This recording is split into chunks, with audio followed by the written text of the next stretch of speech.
Where is our audience at? What have they liked that we posted in the past? And then what are our competitors up to? The other thing I try to really think about is purpose. I think when you're in social, it's really easy to get that kind of hamster wheel effect of we have to post something every single day, so we're going to just post something. Are we putting something out there just to put it out there? Or is it really serving a purpose? Is it going to connect with our audience? Welcome to Marketing Happy Hour. I'm Cassie, consultant, podcaster, and your host. Every Thursday, you'll hear episodes packed with insights from brand leaders on an array of topics, from crafting effective marketing strategies and hitting career goals to building leadership skills and launching your own business. Inspired by those unfiltered happy hour combos with peers, this show is all about practical, empowering chats to support your professional journey. So grab your favorite drink and let's get to the episode. I am so excited. This is a long time coming, I feel like, but having Rachel Lewis on the show, senior social media manager at Lonely Planet, she has nearly 9 years of experience, and we're just going to kind of explore her journey, just overall career-wise. Of course, here on the show, we always talk about career and just tips there, but also non-negotiables for creating impactful content, predictions going into 2025, things to just kind of keep in mind as you're building your strategies in the new year, actionable copywriting and short form video tips as well. One thing we haven't dove too far into is some of those voiceover script strategies. So super excited about that. But Rachel, welcome to the show. Hi, I'm so happy to be here. Yes, I'm excited to have you too. And we were talking kind of off record prior, but you have something fun in front of you that you're sipping on. What do you have today? Yes, we have a little Dessoir here. The Love packaging, it. honestly, is what sucked me in, but Yeah. I've really been enjoying these. I love something just tiny and cute in a can. Yes, we had Amruta from Dessoir on the show. We've actually had their CEO as well on the show, but Amruta was a part of designing that packaging. So she shared a little bit about that. But I'm a huge Dessoir fan, so got super excited when you had that in front of you. And that flavor is my absolute favorite. So I think you'll enjoy it. Have you tried it before? Is this your first time? I haven't tried this flavor. I've Oh, tried a couple okay. of the other ones. Whichever one comes in the pink can, I really Yes. nice, especially Yes. in the summer. But I'm definitely doing the kind of sober curious thing and just Love kind of it. trying out all of these really nice brands that have been popping up in the last couple of years. Yeah, it's so good. Also, just going into January as well. Dry January, a lot of people celebrate that, whether you're sober curious or just kind of cutting alcohol out in general. And it's such a great time to try a lot of those brands. So that's so fun. I'm so excited for you to check it out. Yeah, me too. Yes. Okay, Rachel, well, tell us a little bit about your career journey. How did you land at Lonely Planet? I feel like most millennials, I've done a good amount of job hopping around. When I was in college, my degree is in creative writing and professional writing and rhetoric. So the first time I really used social media was for one of my classes. It was one of the professional writing classes, and we had to kind of tweet our homework out every week. So that's why I created my Twitter in the first place and was good kind of practice of starting to network on this very, very tiny scale. And when I was in college, I worked at the Writing Center, so, working with students, helping them with their papers. And I ended up helping them out with just the Writing Center social media. So that was kind of my introduction to social media as a professional versus just like posting on Instagram in 2013 and what that was with the filters and everything.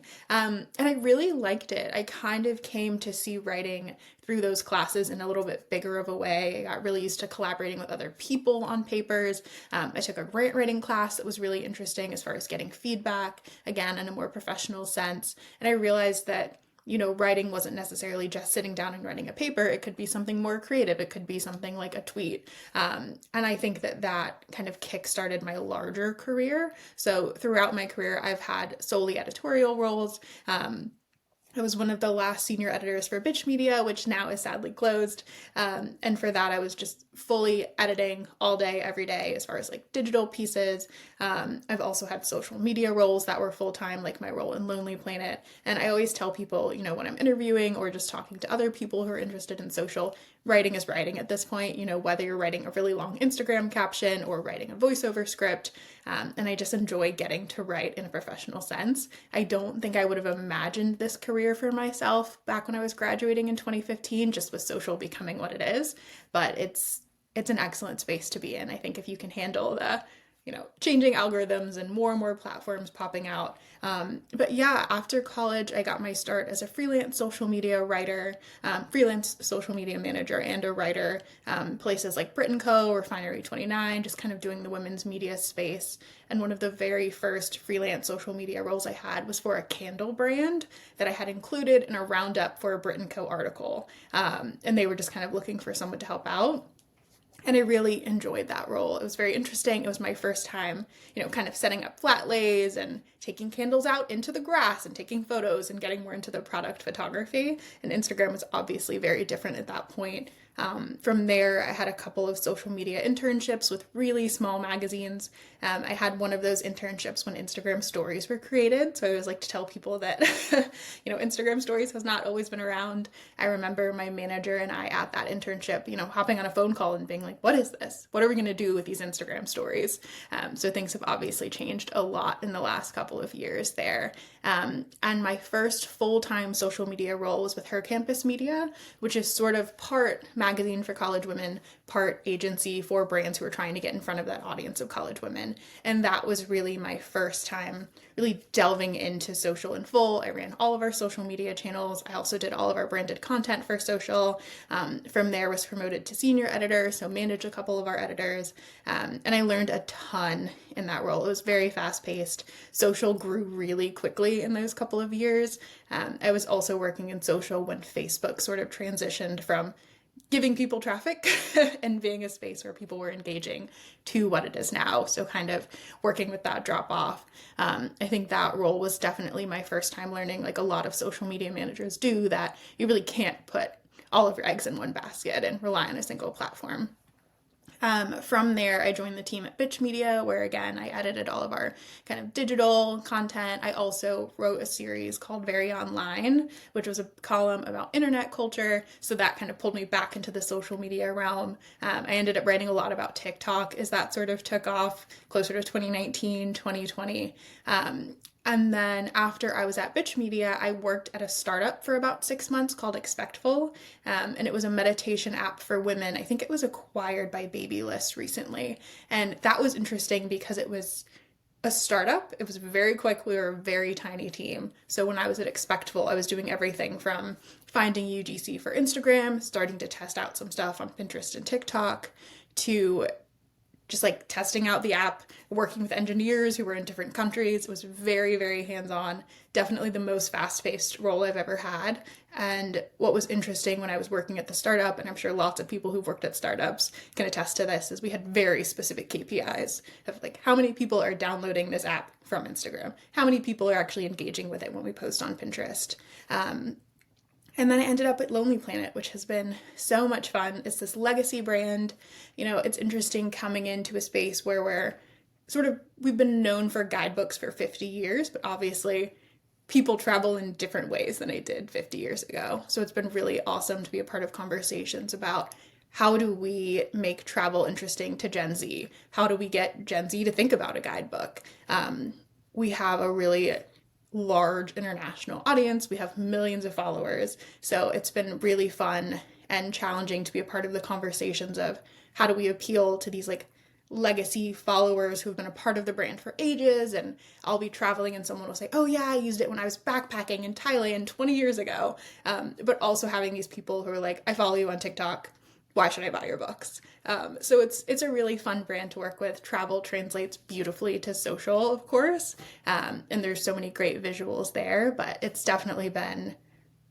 been an interesting space to work in as we think about that audience question and as social just turns into what it is. Yeah. Well, and I love like your whole experience has been so diverse in the world of marketing and just copywriting and editorial. And so I'm sure, and I'm curious to kind of hear from your perspective how working in different industries is kind of alluding or adding to your experience overall as a marketer and just enhancing your skill set overall. Because I feel like sometimes I've spoken to people where they feel a little bit, out of alignment with working in different industries. But I always tell people, I'm like, the more spaces that you can work in and tap into, I think, let's say you come from one industry going into another, there's so much that you can take from diverse industries and pour into what you're doing in a present time. So I'm just curious how you have kind of approached that over your career experience so far. Yeah, that's a great question. I think when you work in social, working in different industries is really valuable, and working in different verticals is really valuable because they're all going to use social in such a different way. I see people talking about this a lot, on Substack and LinkedIn of social media manager is a title that means something, but it can also kind of mean nothing at all because it's been completely different at every single job I've worked at. I've had jobs where being a social media manager meant writing copy for Facebook and Twitter all day, every day. I've had jobs like the one I'm at now where I don't really do that much on Facebook, for example. It's really about what we call our kind of original content channels and TikTok and Instagram and Pinterest. And I think that one thing that's been really helpful for me working in different industries and different verticals is realizing that you're not necessarily the audience, and that's fine. And what you have to learn to do is to think about that audience, to validate that audience, to really keep them at the forefront. I've worked in roles where I've had coworkers really struggle with that idea of maybe they used to be the audience, like at her campus, for example, when they were in college, the content came really obvious to them of what are their friends talking about? What do they like? Perfect. Let's create content around that. But you get older and you're not necessarily that audience anymore. So how do you continue to tap into their interests? And I think it's a really valuable lesson for social media managers, but also really anyone in marketing to be able to think about their audiences.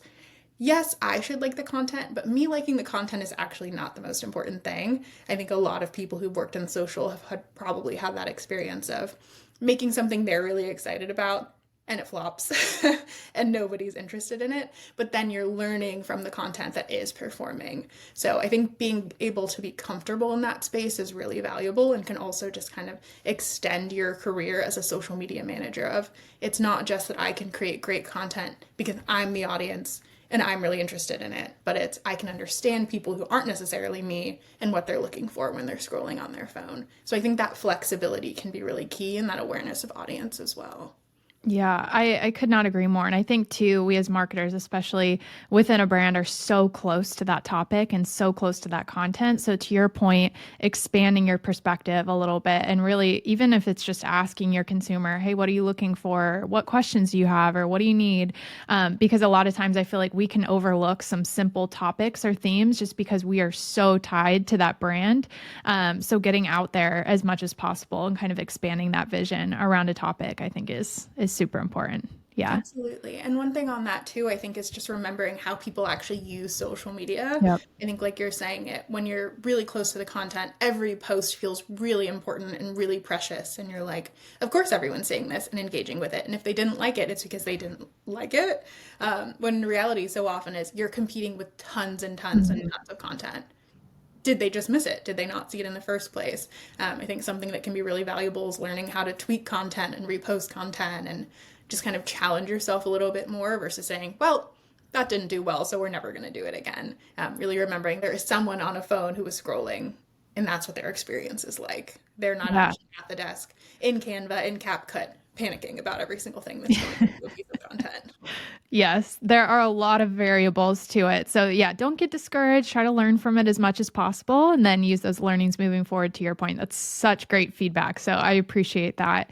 I'm just curious too, when you're going to create content for social, whether it's a one off piece or you're building a bigger campaign, are there any non negotiables or things that you consider, think about when you're building a piece of content, no matter what it is? Yeah, I think when I'm creating a new piece of content, the first thing I go to is audience. It's, digging through Sprout, seeing what's performed in the past, seeing what hasn't performed in the past. I like to really think about that data driven approach as let's see how our past content has performed, but let's also see how other people's content has performed. I've always had kind of a running list of competitors that I'll check in on every so often, especially before we launch a new franchise or branded content or series, and say, if everybody is talking about Italy right now, should we talk about Italy? Maybe there's some benefit to that. But also, maybe everyone is sick of talking about going to Italy for the summer. And there's something new that we can kind of inject into that conversation online and get that scroll to pause for a minute so they can engage. So I really like to think about, again, where is our audience at? what have they liked that we posted in the past, and then what are our competitors up to. The other thing I try to really think about is purpose. I think when you're in social, it's really easy to get that kind of hamster wheel effect of we have to post something every single day, so we're going to just post something. I've really, as I've gotten more into my career and more comfortable in my role, especially at Lonely Planet, where I have this great team and we're all really supportive, it's nice to kind of pause even after you've put in the work and say, is this good? Like, does anyone want this content? Is this going to do what we want it to do?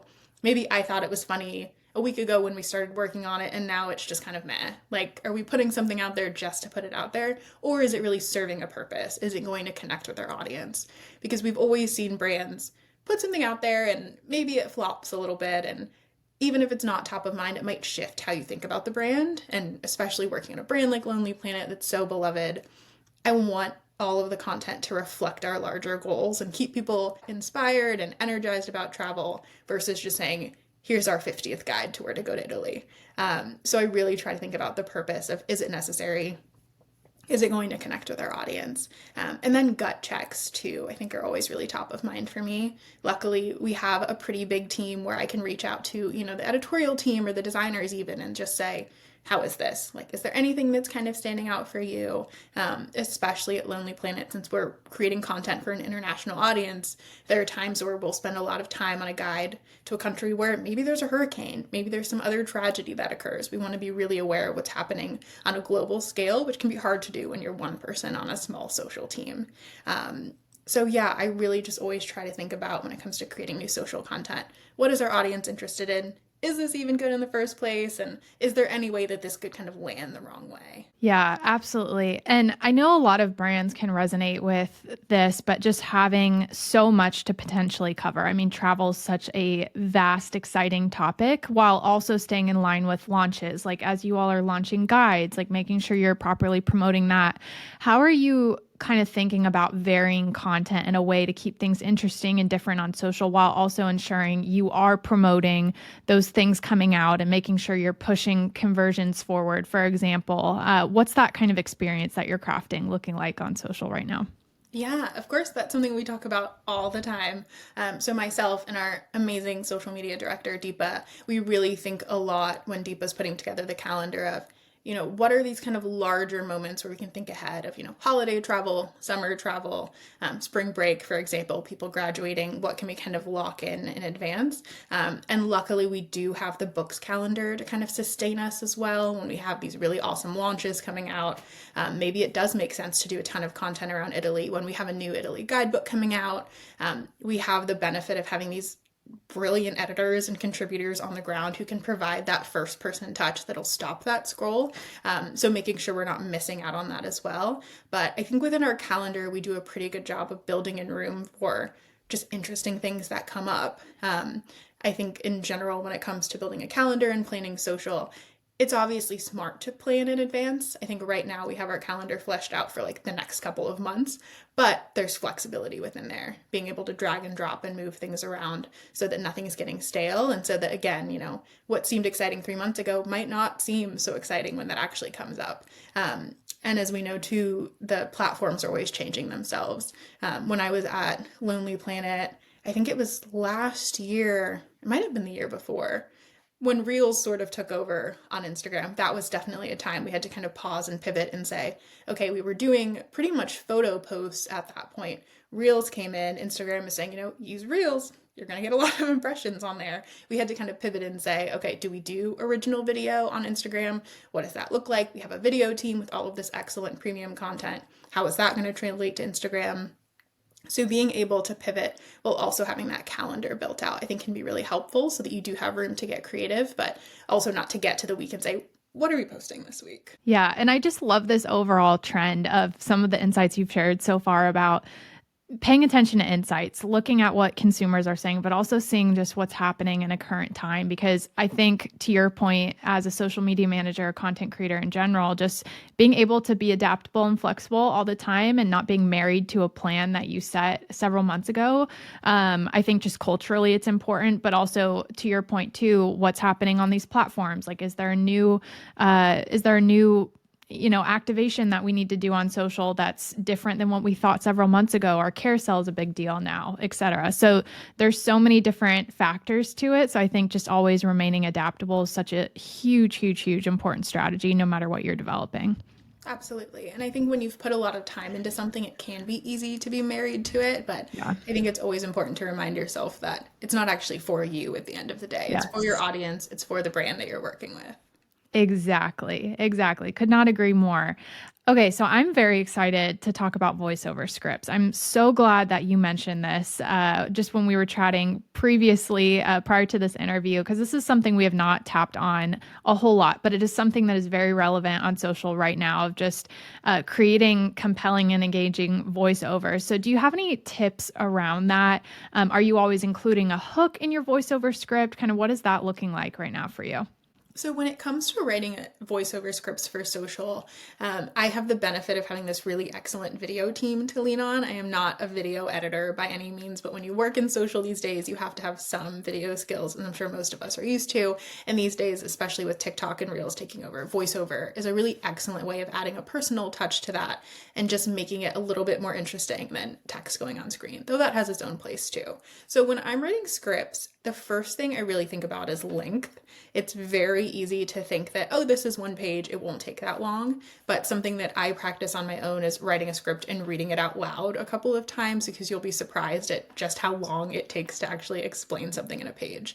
So length is definitely really important. But I think also just keeping it really interesting, keeping it chatty. You have to remember how much voiceover you're competing with when it comes to TikTok and Instagram or even other platforms these days where video is taking over, like Threads, Pinterest, for example. So when it comes to visuals, something that we really think about is that first second or two of having an action. Working in travel, of course, makes that a little easier because we can have someone, jumping into a waterfall in Mexico, which is immediately going to be really appealing and look fantastic. But I also think about how do we have that sense of action and energy in a voiceover script? And a lot of that is really getting to the point. It can kind of come automatically when you're writing online to have this paragraph that's kind of guiding you into it and starting with that kind of funnel approach of we're going to give you a lot of broad information. When it comes to social video, your best bet is really to get rid of a lot of that. If you're telling people the best places to go in Mexico, just say, these are the 5 best places to go in Mexico. I also like to think about where we can personalize it a bit. So we don't necessarily want to say, these are the best places to go in Mexico if you're 30 and you're from New York and so on and so forth. But maybe it's, these are the best 5 places in Mexico for adventurers. These are the best places for someone who wants something that's a little bit more of a luxury experience. So how can you tailor that to the sort of person that you think is really going to be interested in this content? And the other thing I think about is, again, just keeping it kind of relatable. When we're online and we're looking at articles, we'll maybe scroll through it a little bit and we'll sit with some extra copy there. But how can we just keep it short and sweet? What is the sort of thing you would actually send to a friend that would make you then want to go and book a trip? So I think just being really honest with yourself about, is this what has to be shared? Can I take out some of these adjectives, for example? Can I make this a little bit shorter? Because even a 45-second video is probably going to do a little bit better than something that's closer to 3 minutes, but is full of a lot of fluff and stuff that you could probably get rid of, as long as it's not going to hurt your feelings too much. Yes, yes, absolutely. I cannot tell you how frustrating it is to watch a video and sit there and waiting for the outcome or waiting for the content that you were promised at the beginning. And it takes 2.5 minutes to actually get that information. So I love your strategy of just cut as much fluff as possible, get straight to the point, tell people what you said you're going to tell them and get to it. I think that's great and super easy too, if you think about it. So Absolutely. And something else I'll add to that when it comes to writing voiceover is, if you're something that I'll run into that's really interesting at Lonely Planet is there are times when I'm writing a script for a trip that someone else took. So we'll have to leave some blanks in there. So it's kind of a unique exercise to say, okay, what do I want to know from this person? What does our social audience want to know for this person?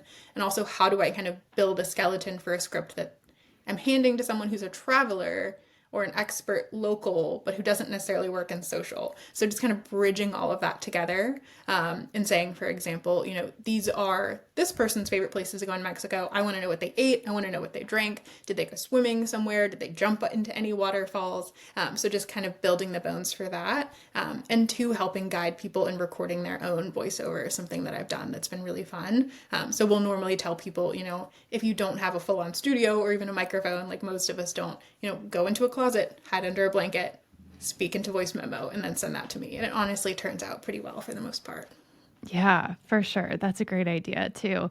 I'm just curious too, as we're recording this towards the end of 2024, going into 2025, what content formats, and feel free to specify in specific platforms or hone into one only, whatever you want to kind of do with this question, but what content formats do you predict are going to be really big and either up and coming or coming back, if they haven't been popular for a while, just going into the new year? At this point, I think it's tricky because there's so many platforms. I know we've seen like 7 different Twitter X variations at this point. I think something a lot of social media managers will say is pause. Like it's okay not to be on every single one, grab your handle, but then see what happens with the rest of it. I think one platform I've really been enjoying is Threads. I think we're getting to a little bit of a like silence brands thing where you'll see a lot of brands talking to each other. So when it comes to running threads for Lonely Planet, something I really like to do is just be a little bit chatty. So we'll do things like sharing really great visuals from our photographers on there. We'll just ask people like, what would you like to see here more? Something we've seen people ask for is like more expert advice.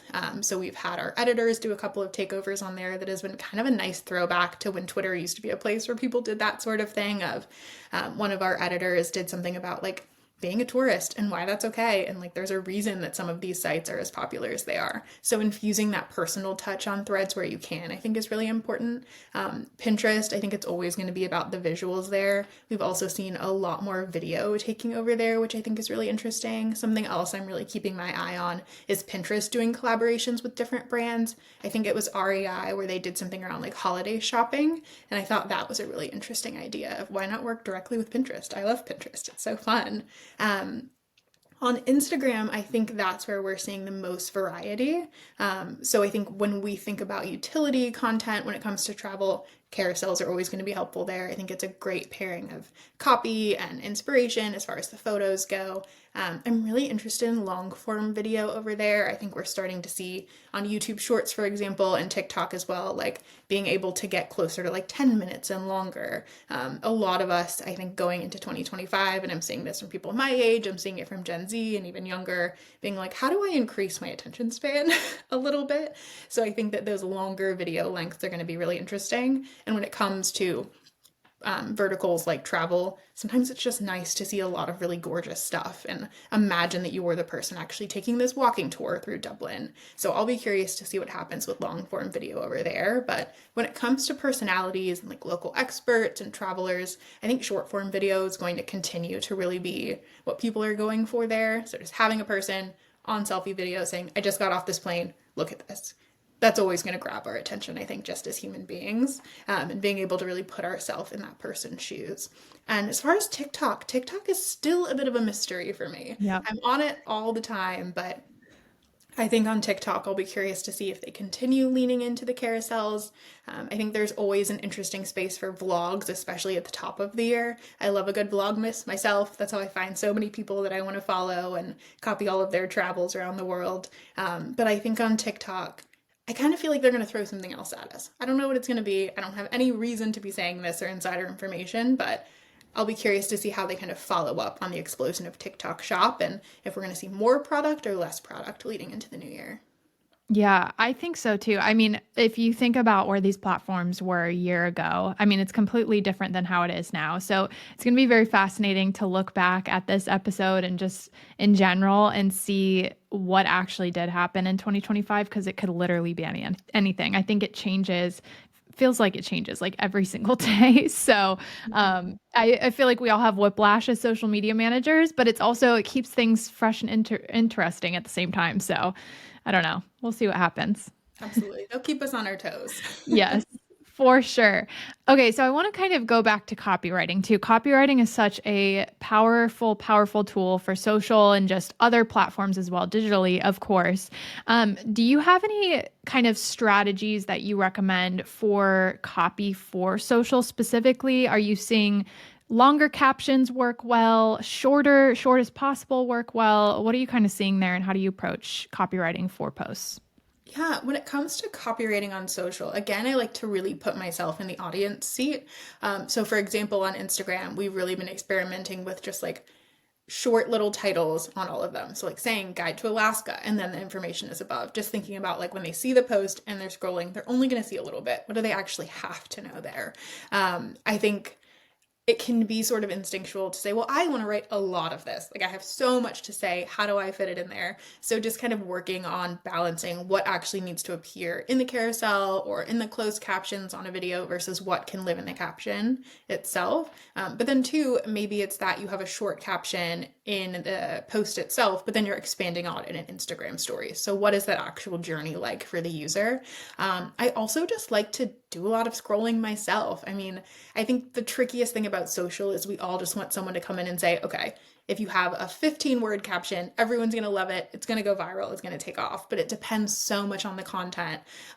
Something that we experiment with a lot is having first person quotes from people that can really add something nice. So if I'm working on a guide to California, for example, actually going through our California guidebook, finding an awesome quote from an author who's lived in California for 20 years and pulling that in there. So I personally like to sort of Frankenstein content around. So maybe building a carousel post that's actually made up of some articles, some guidebooks, some research that I'm doing on my own, finding gorgeous visuals to go with that. And I think that that packaging can help with the copy as well, because you have a really good sense of just what you're trying to do with the post in the first place. If you feel like the carousel does what it needs to do, keep the caption short. Why repeat yourself in multiple places? I also, though, just like to read from a lot of different sources. I like to look at sites like The Kitchen's Instagram, I think is really great. New York Times is always kind of inspirational. The Cut is always fun. So even if the voice itself isn't necessarily the one that I'm using in the brand that I'm working with, just having a good sense of how people are talking online so you stay kind of on top of things and pretty fresh there. Substacks, I think, are really helpful to just be kind of on the cultural pulse of things. So having a good sense, again, of how people are communicating, what they're interested in. And then I also like to go on Reddit a lot. I think that that is definitely a space that will keep you on top of copy. People have no problem shaming brands on Reddit. So I think really kind of being vulnerable, looking up the brands that you work for, seeing what people are saying about yourself. I always tell people one of my favorite parts of working in social is that they're going to tell you if they don't like it, and they're going to tell everyone, and they're going to be very direct. So there have definitely been times where I think a post is great, but everyone in the comments is like, who even made this? Like, why are we doing this? So really taking that feedback to heart and being willing to adjust. But I think more broadly when it comes to copywriting, just being willing to learn, being curious. I've definitely taken copywriting courses before. I did the I Love Creatives copywriting course, and I thought that was really helpful just to be around other people who are thinking about words in that way, and just preventing yourself from getting stale. When you're writing a lot of posts, it can be easy to say, okay, we're just going to say, whether this or this every single time. That's not actually going to be that interesting. So challenging yourself there and remaining creative, I think, can be really helpful when it comes to copy. Yeah, so good. And thank you for mentioning that course. I think that's such a great resource too. And I've talked to a lot of people who are always just interested in outside of work, how can we expand our skill set and just improve in what we're doing? That's going to serve you very long term. So thank you for mentioning that.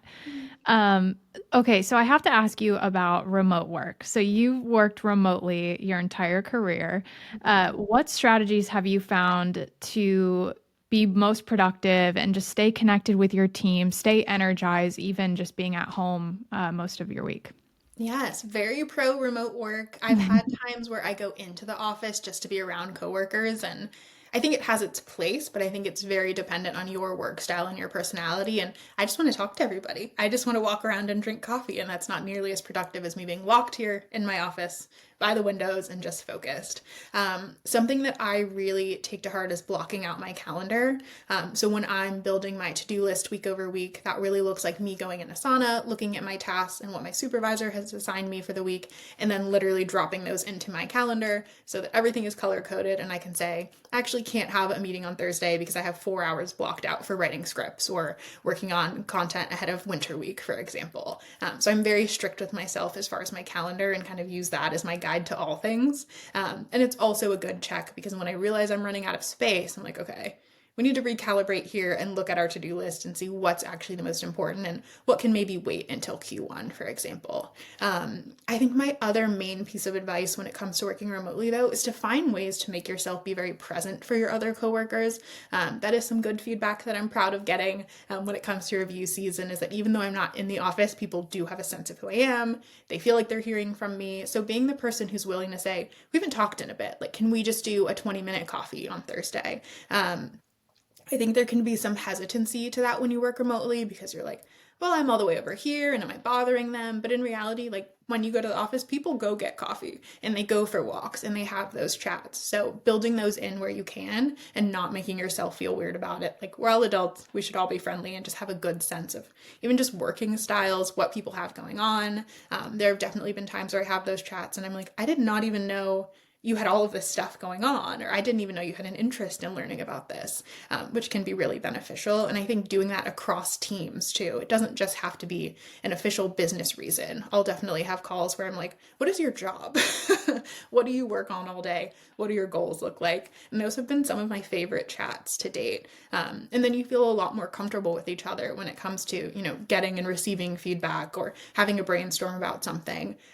So I really try to be present in those ways, even just on Slack. If I'm in an all staff and I see someone I haven't seen for a while, just sending a DM like, I like your sweater. Haven't seen you for a long time. Like, what do you have going on? So just reminding people that you exist, I think can be a good and important part of remote Mhm. work. Because I see a lot when people talk about work from home and working remotely, people saying, well, are people going to lose those social skills? I think Mhm. these days, even just with my friends, we FaceTime. We don't necessarily hop on a plane and go see each other all the time. So getting really comfortable building that same kind of conversation, but in a more professional way, I think can be really important. And just remind people like, you are there, you're around, you're interested, you're invested in the culture, you're just doing it in a little bit of a different way. Yeah, honestly, such great networking advice just in general, even not within your company, like externally too, of just doing those quick little check-ins and sending someone a quick note. That's so good. And I also love how you alluded to just honoring your time blocks on your calendar.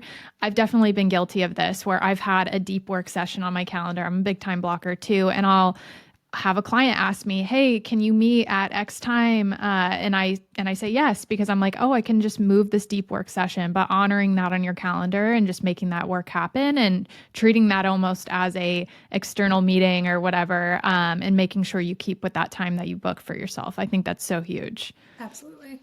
Yeah. Okay. Well, you're also a yoga teacher, which is so awesome. So, how do you prioritize passions just outside of your full time job while also working a 9 to 5? And why has that been so beneficial for you to do so? Yes, I am. I'm a brand new yoga teacher. I just finished my teacher training a couple of months Love ago, it. and I always like to remind myself that a lot of my best work happens when I am not sitting at my computer. I'm obviously very lucky to work from home. I'm very lucky to work for a company that really encourages us to just like be a part of the world and be a part of culture and to be curious in general. And you need time to think. I think these days it's really easy to say, okay, I'll just work more, or okay, I'll just get more side hustles and I'll just stay more tuned in. But like, you have to go for walks and you have to get outside and you have to just like get off of your phone for a minute sometimes. And I think we kind of underestimate how much it can hurt our workflows and our creative processes when we're not just like thinking and having an empty mind. I always joke when I go to yoga classes, like my coworkers want me to be here. Like I'm going to be a better contributor, I'm going to be a better creative, and I'm not going to take things to heart so much, right? Like yoga for me is definitely one of my favorite things because my phone is not in the room and no one can contact me and I cannot scroll on TikTok even though I really want to. But B, it just makes me more self-aware and helps you kind of put things in perspective a little bit. Not to turn this into a whole pro yoga thing, but I think if there's any kind of hobby or passion project or something you can do that is not directly related to your work, it's still going to benefit your work because you need that time to just be a person and take a deep breath and pause. I think that it can be really harmful to just scroll and scroll and scroll and not actually interact with other people. something I really value about teaching yoga and doing yoga too is that it just gets me into different spaces than I normally would be. It gets me talking to different people. So I'll hear a coworker say like, "Oh, I'm going to Iceland." And immediately I perk up. And I'm like, "Why are you going to Iceland? What are you doing in Iceland?" And that can inform, a guide to Iceland that I'm doing in a couple of weeks too. So being around people is helpful even if most of your day to day is building more digital communities and spending more time online. Oh, I love that so much. I almost did my teacher training back in 2021, and I'm very much encouraged to pursue that again. So thank you for Yes. that. That's so awesome, and I'm there. congrats on getting your cert and everything. That's amazing. Thank you. If you ever want to Yes. talk about yoga, let me know. Yes, I definitely will. I appreciate that. This has been such an awesome conversation. I have to ask you one more question just as we close out here. Is there, if you were to share one piece of career advice you'd offer to those looking to excel in social and brand marketing, what would you say? I think the main piece of advice I would give someone who wants to work in social and marketing is just to be kind and curious. I had a boss once who told me that I lead with kindness, and that really stuck with me. Because I think we're in this interesting kind of cultural moment of like, I don't have a dream job. Like, I don't dream of working, but like, a lot of us are working and do have jobs, and we might as well be kind while we're doing it. I think it's always going to get you further. And I'm not even necessarily saying you have to be nice. You can still take time for yourself, you can still have boundaries, but I think as cheesy as it sounds, just being like a kind person who is warm and who people feel comfortable coming with is always going to get you further at work. And I think curiosity is just always going to be key, especially when you're working in marketing. It's about people, it's about connecting with people. So even if that just looks like going to a yoga class or going on a trip to somewhere you've never been or just sitting down with a print magazine and flipping through it for a while, I think if you're interested in the world around you, you're going to have a much easier time just like remembering what people want, and they want to be inspired. They want to be interested in what they're doing. As easy as it is to just like make people mad on social, that's not really the stuff that we remember. We remember the posts that we saw and we were like, "Oh, like maybe I should go to Iceland. This is what I'm going to do when I go to Iceland." So I think remembering that like there's people at the end of the day, and that's who you're creating for can be really helpful. But yeah, curiosity and kindness, I think would be my I main love thing. it. I love it. Such good advice. Thank you so much. And so simple, but it's like so good to go back to just those simple principles every once in a while. So thank you for that. Rachel, too, where can we follow along with you personally, but also Lonely Planet as well online? Yeah, Lonely Planet. We are at Lonely Planet all over the place. Don't forget about guidebooks. It's so fun to just sit with a book, even if it's somewhere that you're never going to go, and just look at how gorgeous the world is, as cheesy as it sounds. I have looked at so many photos and been like, where is this? I didn't even know the world could look like this. Yeah. So we're Lonely Planet across the internet. And then I am Rachel Charlene L, really everywhere. I'm on TikTok, I'm on Instagram, trying to become one of those, LinkedIn social media girlies and posting some thoughts on there. So always around and always happy to talk social. Amazing. Thank you so much for everything today. We'll have all those links below so you can follow Rachel and Lonely Planet. Rachel, thanks for sharing all of these insights and advice with us today. This has been such an impactful conversation. So, really appreciate it. Thank you. Thank you for the invite. It's an honor. Thank you so much for tuning in to this week's episode. If you enjoyed this conversation, I would love your feedback. And if you're ready to take things to the next level, sign up for my weekly newsletter in the show notes. You'll get weekly career and marketing insights straight to your inbox. And if you have an idea for a future Marketing Happy Hour episode, shoot me an email. hello@marketinghappyhr.com. Thank you again, and I'll see you next Thursday.